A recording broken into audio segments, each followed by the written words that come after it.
Varicose vein என்ற கெட்ட இரத்த குழாய் சுருளும் வியாதியை பற்றி பார்க்கலாம். இப்படி பாம்பு மாதிரி இரத்த குழாய்கள் சுருண்டு காணப்படும்.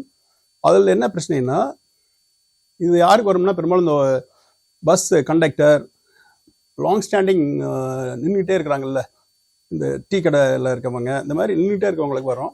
அது வந்தால் பார்த்தீங்கன்னா ஃபஸ்ட்டு தோல் கருப்பாகும். கீழ் தோல், அதாவது இரத்த குழாயிலிருந்து ரத்தம் வெளியே வந்து தோல் கருப்பாகும். பின்பு சின்ன புண்ணு வந்தாலும் அது ஆறாமல் அப்படியே இருக்கும். பின்பு ப்ளீடிங் பயங்கரமாக வரும். பார்த்திங்கன்னா வலி ஏற்பட்டு சொரிஞ்சு விட்டாங்கன்னா பார்த்திங்கன்னா வலி பயங்கரமாக வரும். இது நம்ம டாப்லர் பண்ணி அந்த வெரிகோஸ் வெயின் இருக்குதுன்னா அதுக்கு லேசர் வழியாக அறுவை சிகிச்சை செய்தால் ஒரே நாளில் பேஷண்ட் வீட்டுக்கு போயிடலாம்.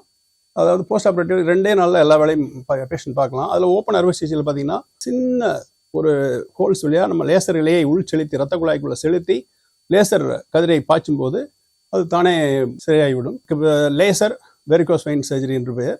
இது நமது மருத்துவமனையில் ரொட்டீனாக செய்யப்படுகிறது.